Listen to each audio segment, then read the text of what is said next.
Well, there is a huge focus on property investments for financial growth moving forward. But what challenges do you need to avoid in 2022? Dr. Dionne Payn is here for more on this. Lovely to have your company today.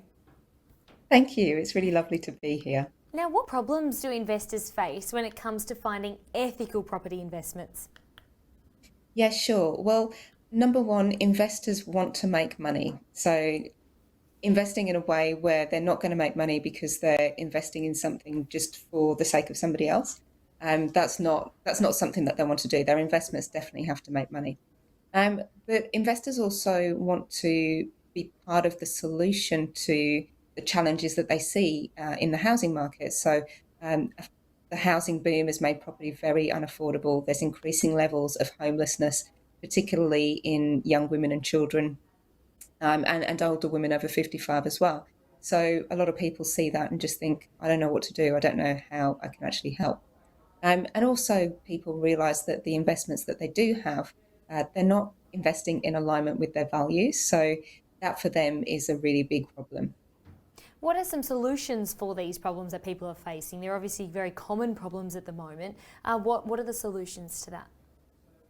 Sure. Well, one of the really great things about property development and investing in property development is that it gives you access to really good returns. So the company that I work for, High Impact Property Investments, we specialize in partnering investors that want those double-digit returns, but they're doing it in a way where they're being part of the solution.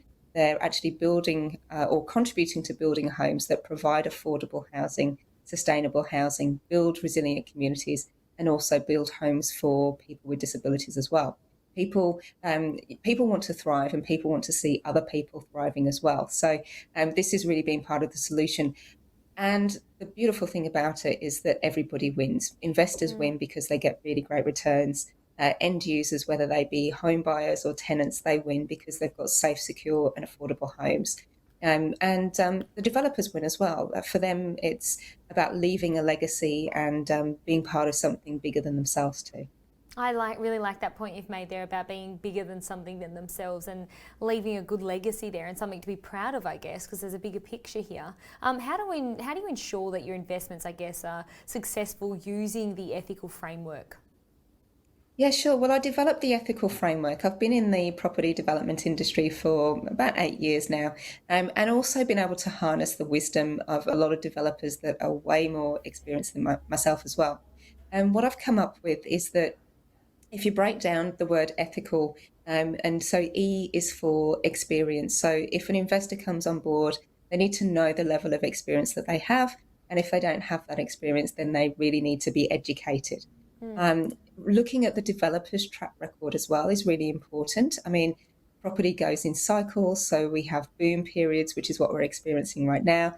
We have periods where the housing prices go south. So understanding that a developer has been around the blocks quite a few times and has been through a few of those property cycles and they're still standing, that's a really good indication that they're doing something right. Oh, Um, so also, remarkable. yeah. Also focusing on high impact projects. So the H in ethical is for high impact. And that's really making sure that we are investing in a way that communities and people can thrive and really make a difference to people. Because one of the challenges that we face is if we don't start investing in this way, if we just rely on government and it takes a while for government to get things happening, then we're going to see Okay. a lot more crime. We're going to see a lot more things happening for children. So it really benefits all of us if we focus on high impact properties. And then we look at Remarkable. yeah, it is Yeah. cool. And then we look at investment risk as well. So the risk profile for the investor, what they're comfortable with, what's going to help them to sleep at night, but also the risks that are inherent in property development and just making sure that the developer has mitigated those as well. C is for collaboration partners. Having a really strong team around the developer is really important.